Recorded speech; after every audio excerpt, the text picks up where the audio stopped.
Thank you for that introduction, Catherine. As Catherine mentioned, my name is Trent Parton, and I have the distinct honor and privilege of serving as the president of the board of directors for the ALS Association Texas chapter. I'd like to take this time to thank each and every one of you for joining us today. I would like to especially thank our ALS community, people living with ALS, their caregivers, their families, our supporters, our donors, and especially the healthcare professionals who are on the front lines every day. Without your support, none of what we do would be possible.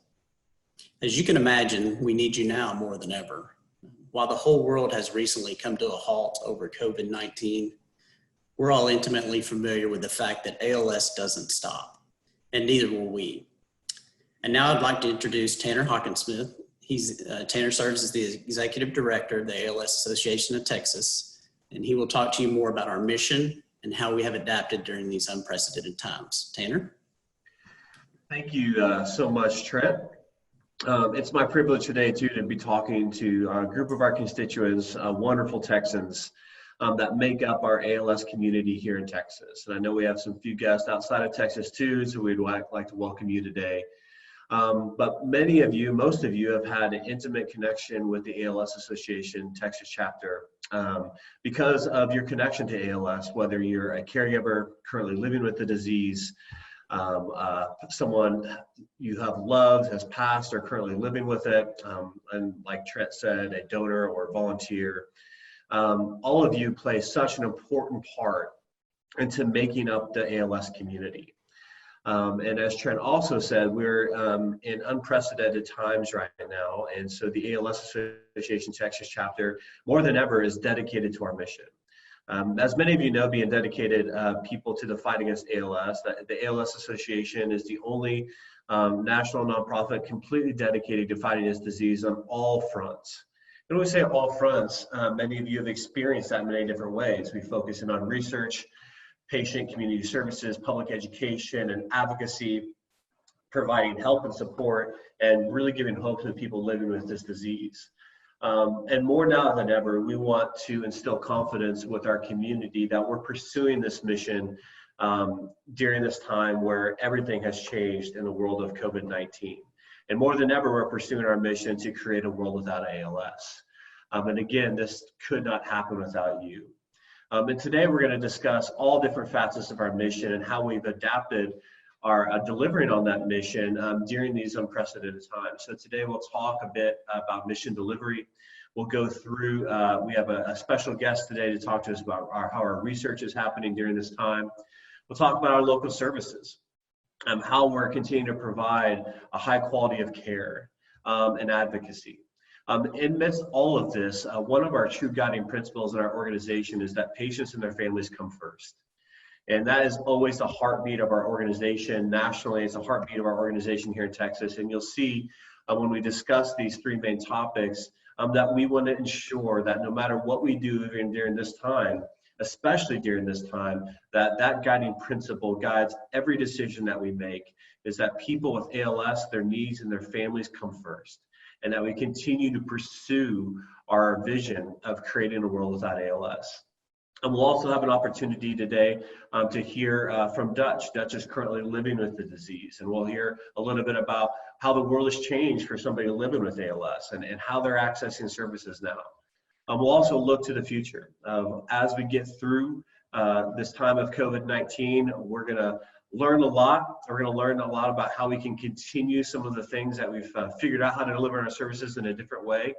But what are we going to do in the future? Can we look into the future? And also how you can help. Again, we can't do this without any of you. And so we'll talk a little bit about how we can help as well. And that's our day today. And so without any delay, I'd like to welcome Dr. DeVay. He's the Vice President of Research at the ALS Association. He is going to talk to us about the impact of COVID-19 on research, and then also just a little bit of our portfolio and research. So Dr. DeVay, the presentation is yours, and take it away. Sure. Hi, Tanner. Thank you for inviting me to talk to you all today. I'm really excited and hope I can give you a very brief flavor of what's happening in research. I'm Kuldip Dave. I'm a PhD pharmacologist by training, and I oversee our research program. So, as Tanner mentioned, COVID has really hit many different aspects of our world, and research has not been spared. And it's if organizations are closed, if labs are closed, if hospitals cannot do clinical trials, that's going to impact both preclinical and clinical research. So we have to adapt to this unusual situation, and the good news is that the ALS research community is adapting, and this is how they're doing it. The ALS research continues in labs across the world. They may not be able to meet in person across the table, but they're doing virtual lab meetings, conferences. I've been on several conferences in the last month. Postdocs and even PhD students have defended their thesis virtually. All the experiments that have gone on before COVID hit, the data entry, the analysis of the data that's been generated, things that researchers may not have had chance to get to. They're writing grants, they're obtaining research funding, so that when all of this goes over, that researchers have the funds to get going. They're preparing clinical research studies, getting their research trials ready, planning and training, contracting, even if the patients are not being able to be brought in to the different clinical centers. The good thing is that different agencies like CDC, the FDA, NIH, the World Health Organization have provided guidelines on how flexible research trials can be, so that we can keep them going. So things like remote monitoring of patients. If patients can't be brought into the hospital for safety issues, that trials are able to continue using home measurements, and whether they're looking at some type of telehealth approach to look at safety, whether they're looking at hand grip strength measures, or even diaries that patients can fill out while taking the drugs. So some of the times the drugs are being shipped to their homes so that they can keep continuing in their clinical trial. And so all this to say that we are adapting, and as the world is adapting, our research department does the same. So we put together a FAQ for the research community, so that they're wondering if the ALS Association going to fund them if they don't meet their milestones because they're not in the lab. And we have put out these FAQs to let them know that we understand the situation, and that we'll work with them in how those payments are released to them, and how they can use that funding when the research does get started. We're working with other foundations to advocate and seek government stimulus funding for research. We're reaching out proactively to trials, to studies. For example, I reached out proactively to Dr. Stan Appel and his group at Houston Methodist on how COVID situation will be affecting the Treg trial. We ourselves are developing contingency plans in case fundraising is affected. What needs to be prioritized? How do we pace and plan to spend research dollars? And just to let you know, the research department continues to fund research. This morning, I sent a congratulatory email to a awardee. Sure made their day, letting them know that we are going to fund their project. We're developing requests for applications. This is how researchers apply for funding. We're still making milestone-based payments for people who are meeting their milestones and coming to us with their update reports.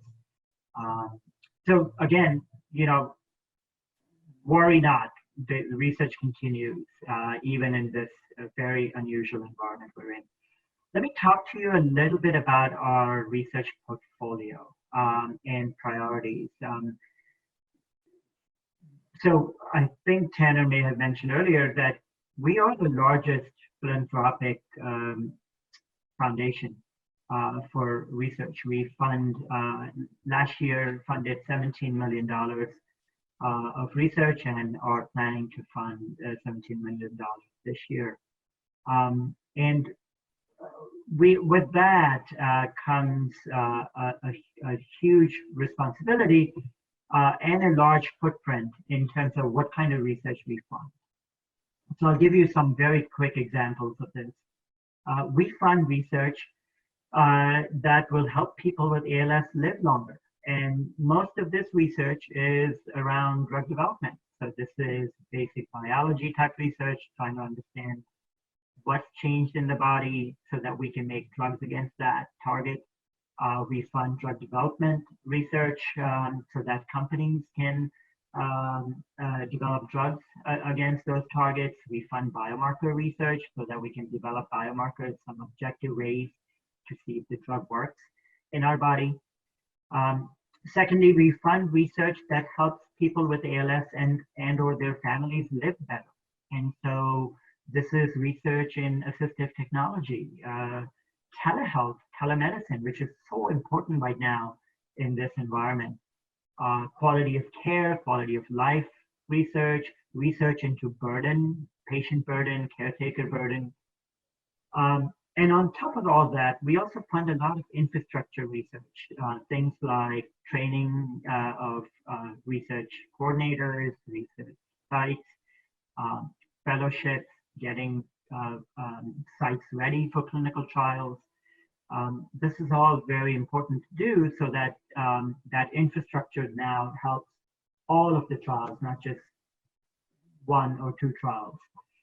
And finally, while I don't have time today, I think one of the things you should know is one of our largest priorities this year for research is expanding our footprint in research that will help delay the onset of ALS or avoid it, what I call prevention ALS research. And not that this hasn't been happening, but it hasn't happened in a concerted way in partnership with other organizations. And so what we're doing this year is working with the CDC and speaking to NIEHS, DOD, NIH, and developing a strategy.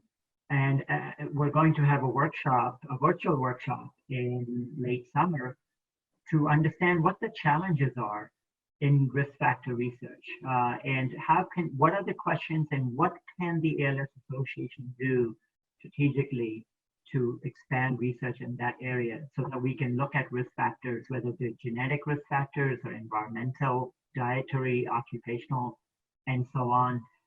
Our understanding of those risk factors will hopefully help delay the onset of ALS or avoid it in the future.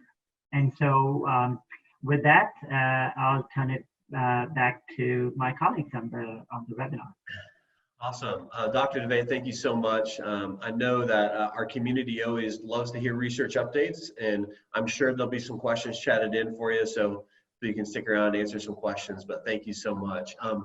We're going to move on to talk about local care here in Texas. We have our Senior Director of Mission Delivery, Steve Morse, on today to talk about how we've adapted our services and our desire to still provide a high quality of care to our families across Texas. So Steve, the floor is yours.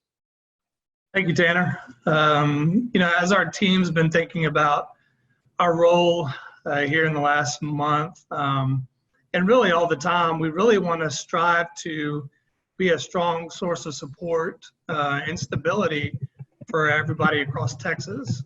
These are uncertain times, and the need for stability has just been magnified, and we really want to play part of that role for families. So this is kind of a theme as we walk through kind of the adjustments that we've made in how we serve families. This is kind of a theme that we want to maintain throughout any adjustments that we may make. You know, you guys have probably heard a lot of people talk about the need to create a new normal. And I can't help but think, you know, all of our ALS families are experts at that. All of our ALS families are forced to, you know, create a new normal on a sometimes a daily, weekly, monthly basis. And I think our world could learn a lot from our ALS community in this regard. But as things change around us, our team is looking at what we are currently doing in serving families with in Texas. And we've had a few objectives that we really want to focus in on. We wanted to look at the activities that we have been doing and try to modify them instead of canceling them. Again, in an effort to be kind of a source of stability for families, we've tried to keep a, you know, a pretty similar schedule of activities with our groups. I know some of our clinics are doing the same thing. Some of our interactions with our families and other activities. Also because of, you know, the isolation that some of our patients with ALS feel when they're diagnosed with ALS, you know, those feelings are magnified even now. And a lot of people across the world are feeling those feelings of isolation. And so we've also tried to increase just the connection that we have with families and people across Texas to create more opportunities to provide support and information. So specifically looking at our clinics across Texas, most of them are meeting, we're meeting on a monthly and bi-monthly basis, with a couple of them meeting weekly. And I would say the majority of clinics right now across Texas are still trying to keep a similar schedule to what they were doing, and just moving the in-person visits to telehealth visits, as Dr. DeVay was mentioning. You know, we have our clinic directors doing telehealth visits, and then some of the disciplines on the various clinic teams doing those telehealth visits as well. We as the ALS Association are trying to stay in touch with our clinic teams. Communication is key to serving families across Texas, and it's even more evident now. I think we've made more of an effort to communicate more regularly with our clinic teams, just to make sure that the needs are met of our ALS community. Another thing that our association does that's really highly accessed by our families is our medical equipment program. We are pleased to say that we've been able to meet quite a number of equipment needs across Texas, despite some barriers. Because prior to recent weeks, our staff and our DME partners were delivering, you know, equipment from our inventory to various people's homes across Texas.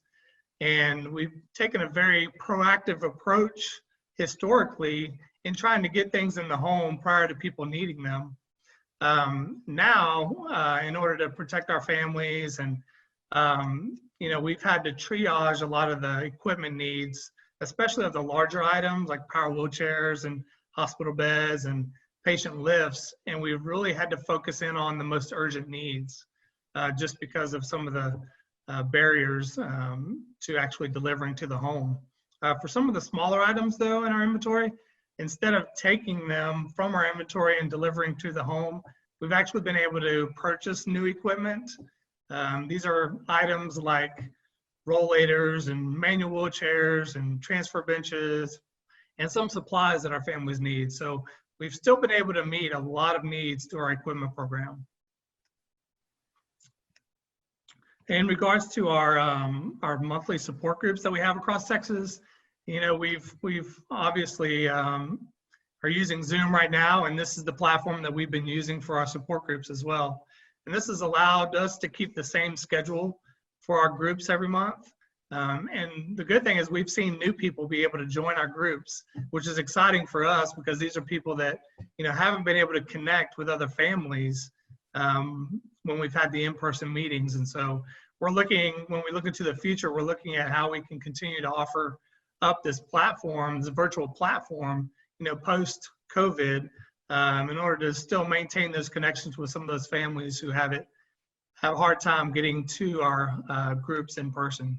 So as we looked at some of our just the interactions with our families that we have, some of the consultations, so to speak, that we've had with families, especially people that are newly diagnosed.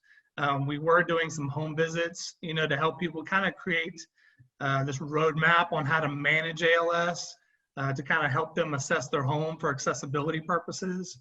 So we've had to switch over those interactions to video conferencing and phone calls. We use Skype, FaceTime, and those kind of platforms in order to do those kind of assessments.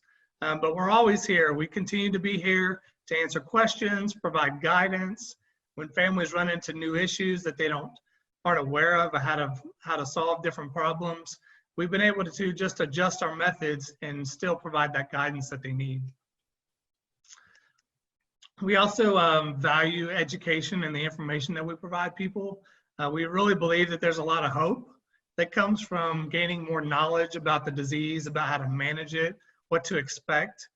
And, pre-virus, we were coordinating some presentations by some experts in the community at our monthly in-person groups. And we've now transitioned a lot of those presentations to virtual platforms. And the good thing about that is we've made it accessible to everybody across Texas, which has been very good to see that, people get access to really current information about different issues that they may experience. On this next slide, you'll see some examples of presentations that we've already done, some workshops and groups that we've already done, and some upcoming ones that you guys can look out for. Other than our regular monthly support groups, these are all new events. These are all new things that we're trying out, and we hope to be able to continue providing these sources of information and expertise as we move forward post-COVID. So hopefully you've been able to see kind of how we've attempted to continue to be a source of stability for families. We're trying to maintain our same schedule, trying not to cancel anything, just trying to modify how we do things. One of the exciting things, again, for our team is it's opened up our eyes to more opportunities on how we can provide education and support for families across Texas. Thank you. Thank you, Steve. And just really quick to follow up on Steve, you can always check our website to alstexas.org. On the homepage, it has a link to a page that has all the updated information about our services. As things change and transition, or maybe things are able to reopen back up, we will always update that page for you guys to be able to access what services we can provide. You can also always reach out to your local care services staff as well to get up-to-date information. But we want to make sure that you guys have access to that. And so it's always going to be there, being updated, and provide to you guys the newest information. There you can also link to the past educational webinars that we have done. If you are not able to attend those webinars, they are videoed, and you can watch those and gain the information on those and submit any questions as well. So thanks again, Steve, so much for the synopsis. We'll move on to advocacy. I'll quickly move through this. We are still doing a lot in the advocacy world. We're still pursuing all the legislative priorities that we had at the beginning of the year. Just modified, looked very different, obviously, not being on the Hill. But we're pursuing all of our same priorities. We focus in the priorities on quality of life, legislation, and funding research, and we're still pursuing those. We've just transitioned like everybody else. Normally, myself, I would have flown into DC earlier in the year to prepare our meetings and begin to talk to our key legislators about moving our priorities forward. We did those meetings virtually. They went really well. This year, we've had quite a few new congressmen sign on to our priorities, but we just begin to shift those. One of the big things that we do every year as an organization is have an advocacy day, an advocacy conference in DC with hundreds and hundreds of people with ALS, their caregivers from around the United States, and advocates from around the United States hitting the Hill to push forward our priorities. This year, that's obviously not going to happen. That would have happened the first week of June, but we are going to be running a virtual advocacy day. Actually, everybody will be getting an email very soon about this, but everybody's going to have the ability to access a 3-day webinar series to learn about our priorities, get an update on research, and focus in on advocacy for those 3 days. Then us and a select group of people will be doing our virtual meetings with a few patients from around the state of Texas to really make an impact on the Hill. We'll be meeting with key legislators that will affect our priorities. We'll be doing that in a virtual way where we can get on a call just like this and tell the story of the ALS community to our legislators and their staff, and hopefully push some of our priorities through. More information than that is coming out very soon. We're just finalizing the structure for that. I'll be looking for an email about how that virtual time is going to work, but we hope we can get a lot of good participation from the state of Texas and for our legislators. But we have had one big win this year already. This happened really because of COVID-19, but a highlighted issue that we've been working on for over a year. Last year around this time, Medicare was going to put non-invasive ventilation into competitive bid, which would make the access for people to access not only the medical devices themselves for non-invasive ventilation, but also the access for specialized care through respiratory therapists. Obviously, this would have a massive impact on our community. So we've been fighting for well over a year to get CMS to take that out of competitive bidding and allow that to be something that has open, wide access to our families, and they can select and get the providers that they need in their area to provide the best care. Well, COVID-19 being a respiratory disease, obviously the highlight on ventilators, as you guys have seen all over the news, has exponentially grown. So due to that and the advocacy of our constituents, CMS has decided to take that out of competitive bidding, which is a huge victory for people with ALS, and they can continue to have wide access to these really life-giving devices and quality of life-giving devices. So already a big win here, but we will still be pushing forward the rest of our priorities: funding for our research programs in the Department of Defense, funding for the registry at the CDC, and pushing forward also our Social Security and Disabilities with the Insurance Act, hoping to waive that 5-month waiting period for Social Security and Disability. So we will still be pushing those forward as normal this year. And again, like I said, we will get more information out to our community about how you can participate in that in a virtual way this year. So that's advocacy. We are going to transition, and I want to invite Dutch Root. Dutch is newly diagnosed. You can see a picture of him there, but he will be joining this video here in a second. Dutch is an amazing guy. I've had just a couple of opportunities to meet and talk with him, but I wanted to invite Dutch. He's going to share some about his story and about just what it's like to live with ALS at this time. So Dutch, yep, we're going there. All right, Dutch, welcome. I think you got to unmute yourself, Dutch.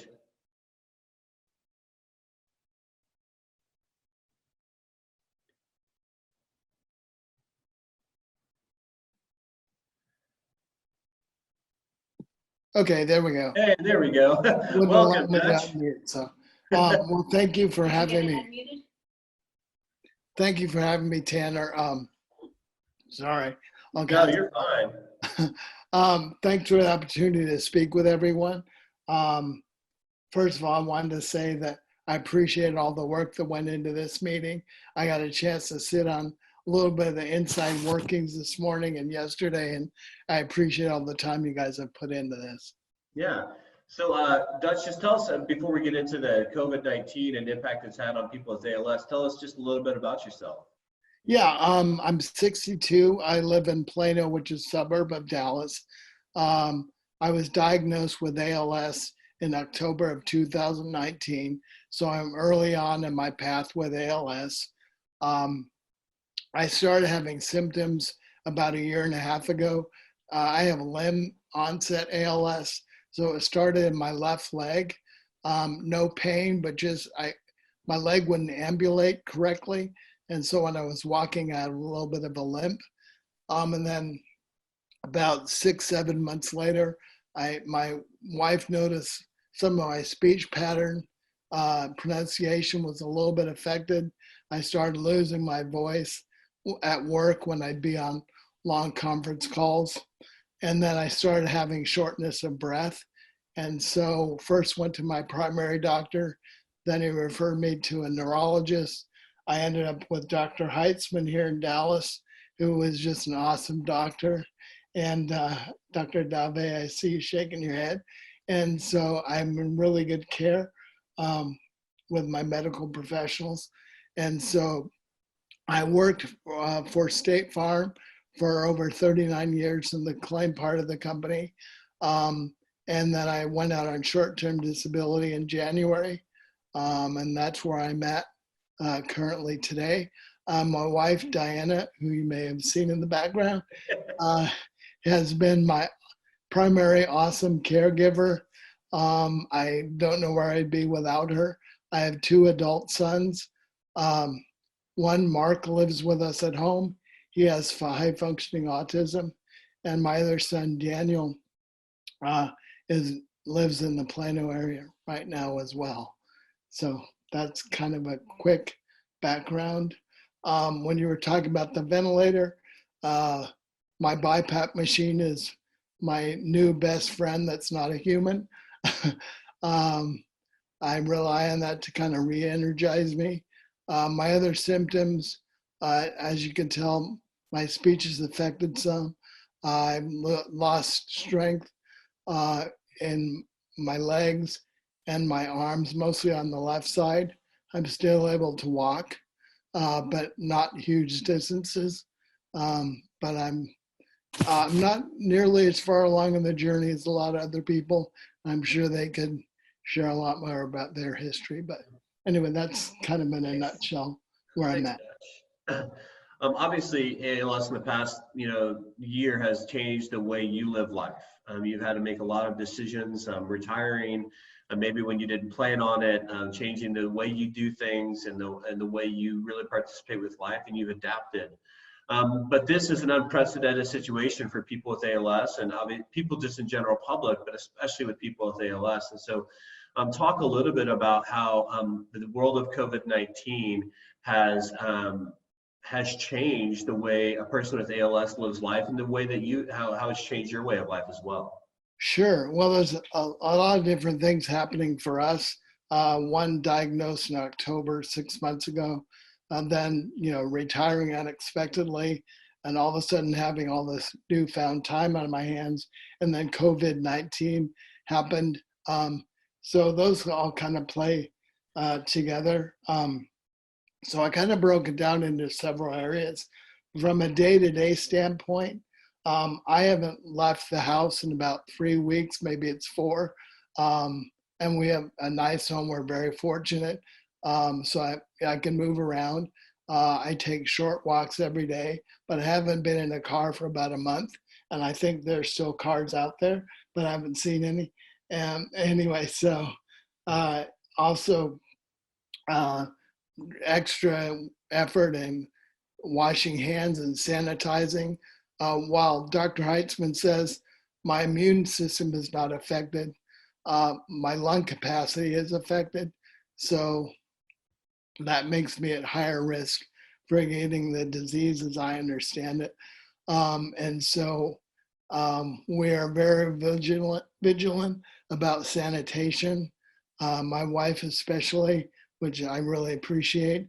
My son that lives with us is very protective. He's also very conscientious about that, taking off shoes after they've been out, and all the things a lot of people are doing, just keeping everything clean. Physically, I know ALS affects everyone differently. For me, when I'm stressed, one of my symptoms is fasciculations, which is muscle twitching. And that was one of the more prominent ones early on. And when I get stressed, those tend to be more rapid and frequent. And they can happen all over my body. They are not painful, but it's kind of a signal that I'm getting stressed.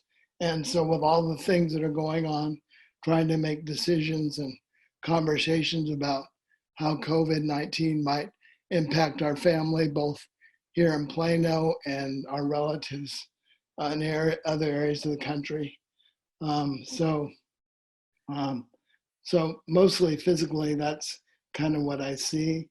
A little bit emotionally, I don't know about the other people with ALS, but it's a little bit terrifying because knowing I'm at higher risk. Um, I'm fortunate I don't have to go out of the house. I know everyone is not that lucky. My wife and my sons can do stuff for us. But I have to calm myself down sometimes because it gets a little bit scary because, you know, if you watch too much news, you see what's happening in hospitals and what some patients go through. And so emotionally, and then just, you know, I'm not used to being home all the time anyway, because I was working. Now I'm home all the time. My wife's home. My older son works from home. So here we all are in our house, which, you know, just disrupts our whole routine. And the other thing, and this is a little bit difficult to talk about, and Catherine and I exchanged some emails about it. And Trent, you and I, and Tanner, you and I talked about this yesterday. Because of the health risk of COVID-19, Diane and I have had some real frank conversations about what happens if I get it. We made sure all our affairs are in order, wills, trusts, and I'm not trying to be alarmist. It's just if I get sick and have to go to the hospital and go on the ventilator, that would not be a good thing. So we're just trying to be as informed, educated, and as prepared as we can be should we have to make those decisions. So I know that's a little bit tough to talk about, but it's something that we have been very purposeful in doing so that I don't want my wife to be put in a decision where she has to make that choice. And also, you know, my parents are still alive. They're 86 and 90, and my sister, and we are keeping them informed of what my decisions are should, you know, I get the disease. So without sounding too grim, I thought it was important to share that. Well, thank you, Dutch. Not too grim. It's a unfortunate reality that we've got to talk about, but that's why the association's here. We want to be able to provide just good input and advice during that time as well. So that's why we're here. So thank you for sharing that. One thing we want to talk about is just, you know, what programs did you access prior to COVID-19? And then how have you begun to access the new way we're delivering on those services and programs now? Sure. Well, I was diagnosed in October. And so as soon as we found out about ALS Association, which was pretty early on, talking with Dr. Heitzman, we got connected, and my wife started going to the support groups here in Plano, which is the North Texas group, and people come from all over North Texas, and it's only 2 miles from our house. So we're very lucky. So she started going to those. I started going to those after I finished working in early January because I was trying to conserve my energy. So we were going to those physically.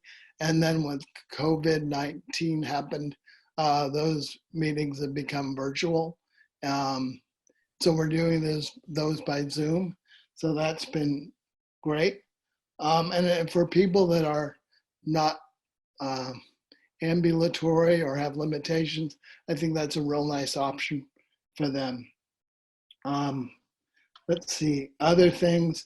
ALS Association has provided us with not one, but 2 wheelchairs.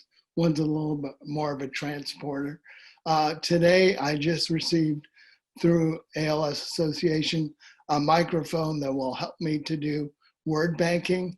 So should I lose my voice, I'll be able to record phrases and sentences and common things that I say in my own voice so they can be used down the road.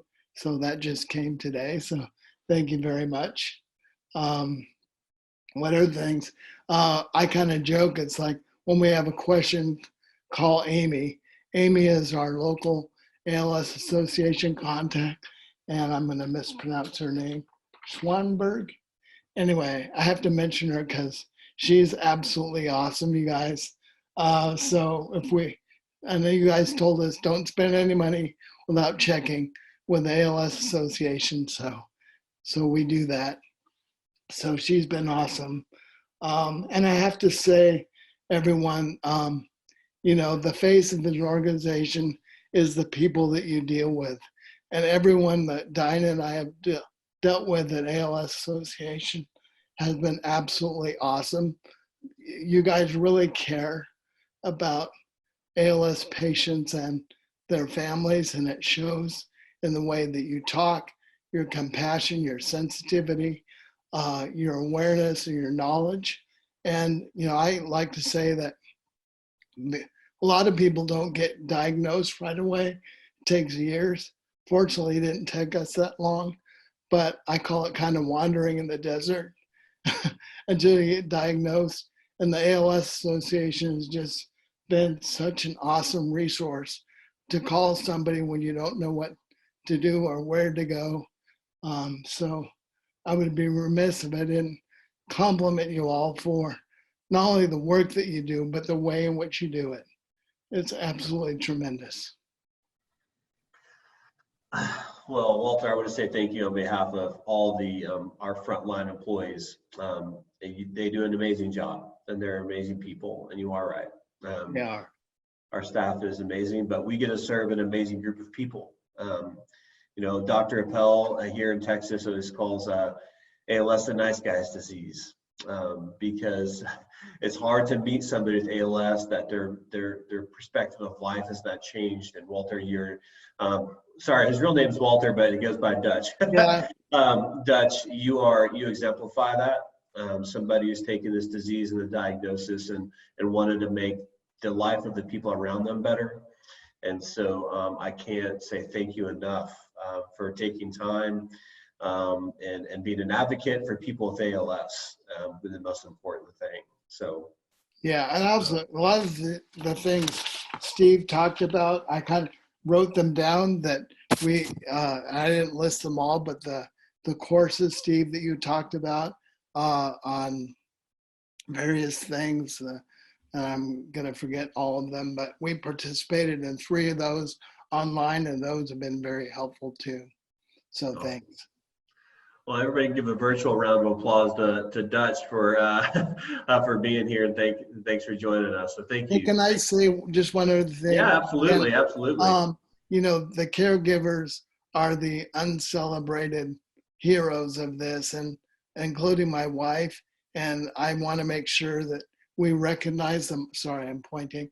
I want to make sure we recognize them because, as this disease progresses, we become less and less able to take care of ourselves, which is not a great feeling.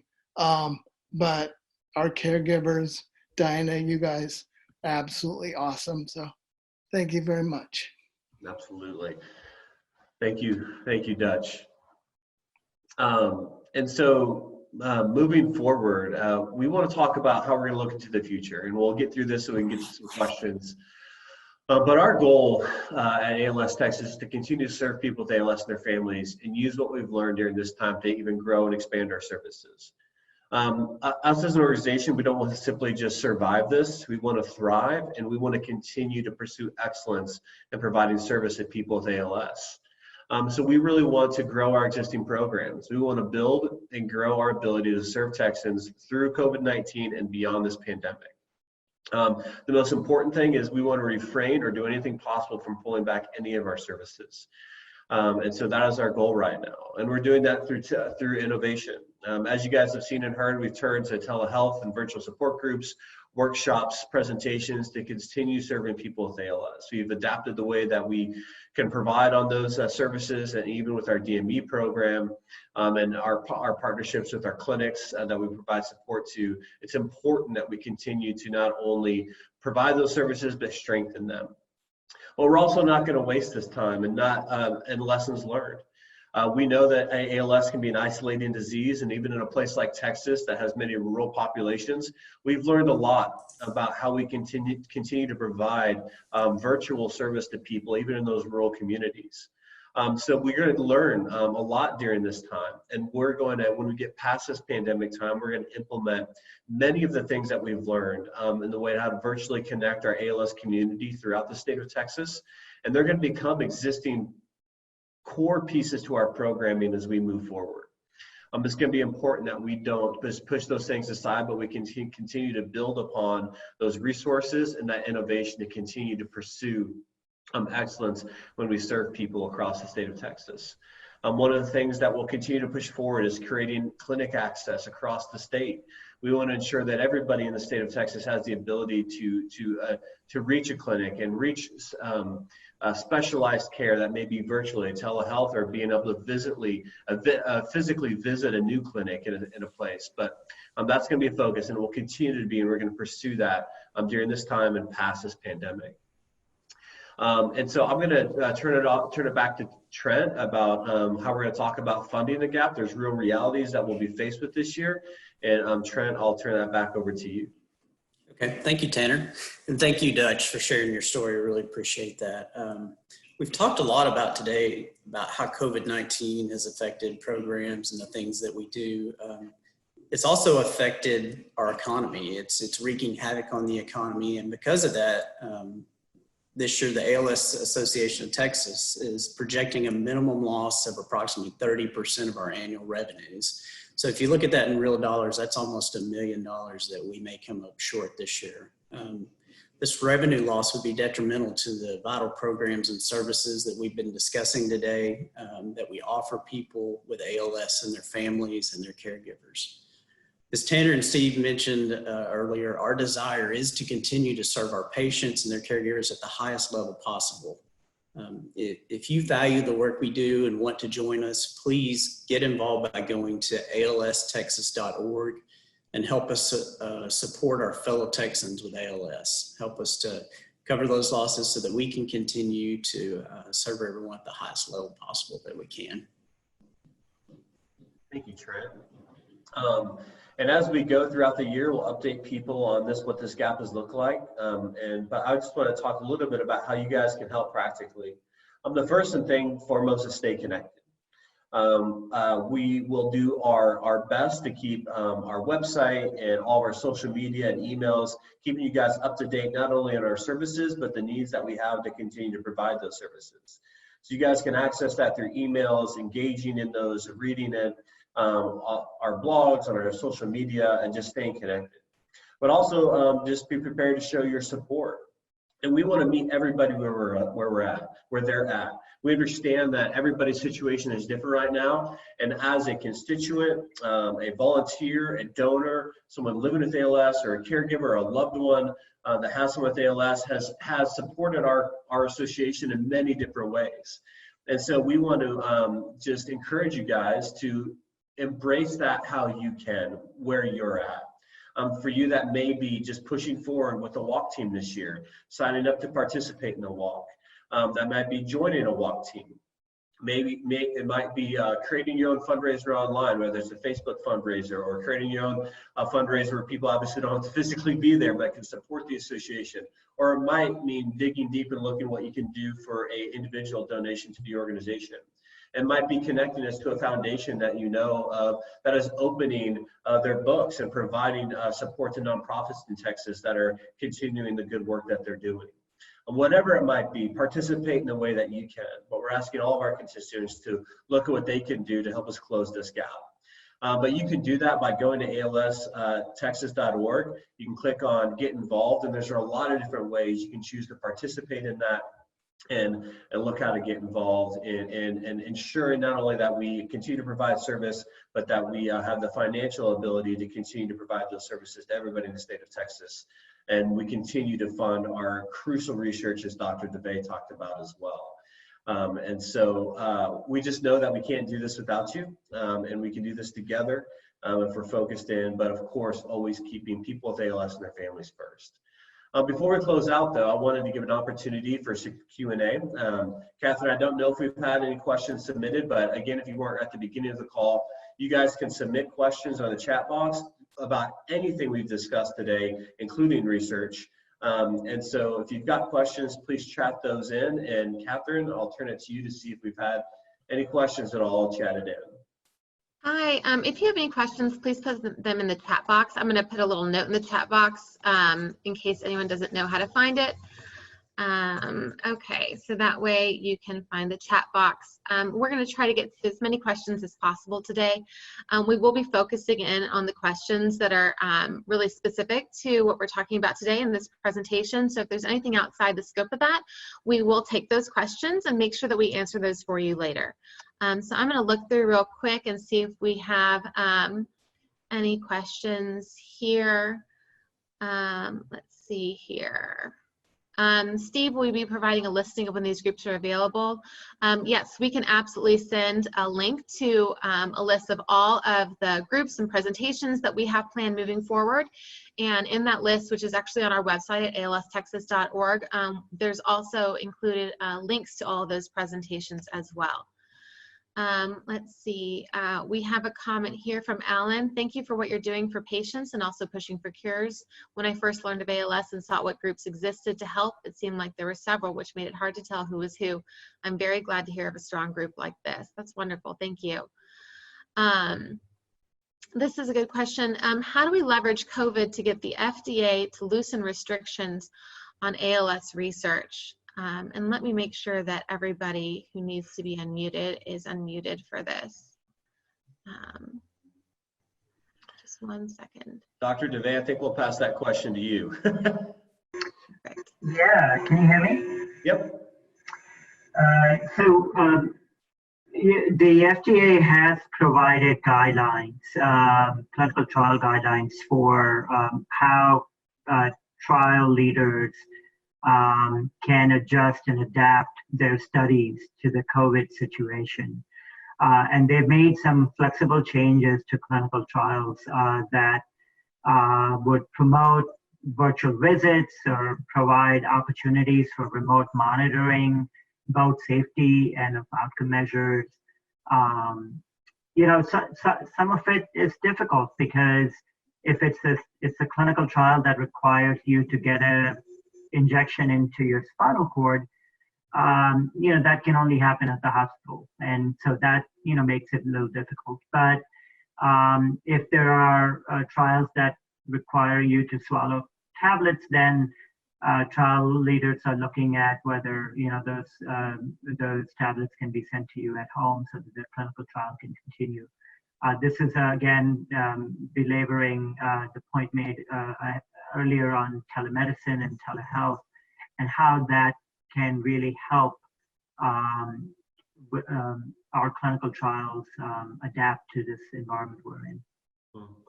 And I think some things, and this is a question just to go off that we've heard a lot, a bit on our social media, is the landscape the FDA's kind of changing with COVID-19 as far as they're expediting certain trial times or parameters. And I think some of the ALS community has talked about, will the FDA look at maybe changing the way they filter that whole process, approval process, because of COVID-19?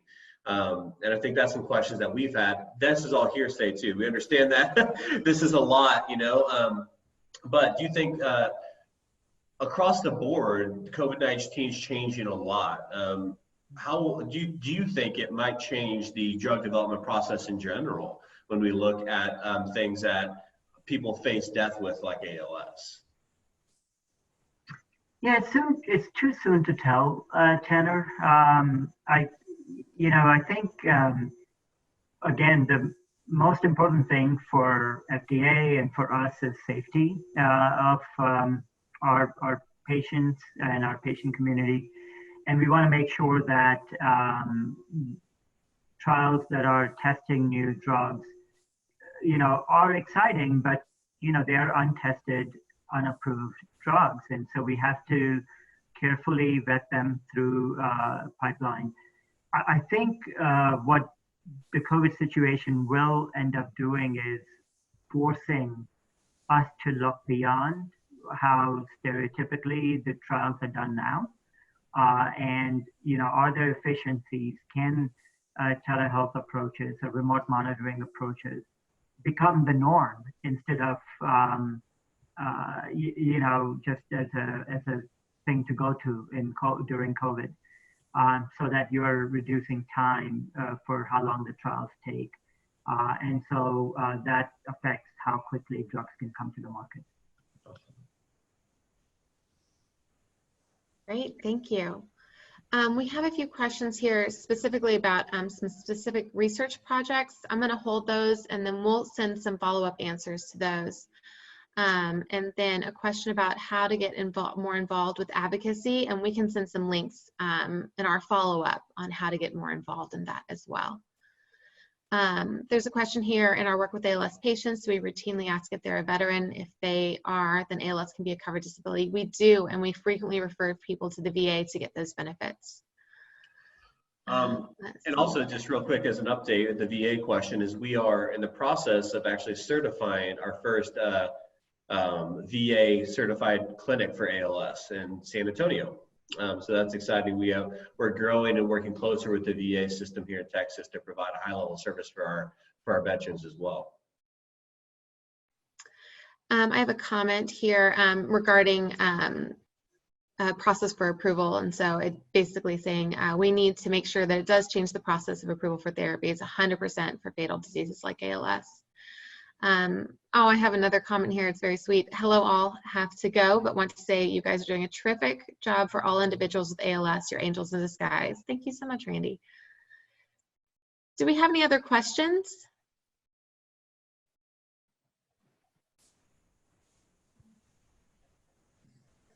All right. Well, if anyone has any other questions afterwards, please feel free to reach out to us. And we're happy to connect with you and make sure that we're answering all the questions that you have. Tanner, you want to go ahead and close everything out? Yeah, thank you everybody again for joining today. And we are going to continue to do more things like this. It might be with smaller subsets and groups, but we want to make sure that you guys are staying connected and informed. But once again, most importantly, we can't do this without you. We're all in this together, as the hashtag would say. But seriously, we can't do it without you. We can't do it without the participation of everybody on this call and everybody in our ALS community. And so we will continue to pursue finding a cure to this disease, and I believe that together we can truly create a world without ALS. And so thank you again, everybody, for joining. Do not hesitate ever to reach out if you have any questions, concerns, comments, or just need some conversation around these things. Don't hesitate to reach out to anybody, any staff in the state of Texas here. Would be happy to jump on a call and to talk with you about that. So thank you again, and I hope you have a wonderful day.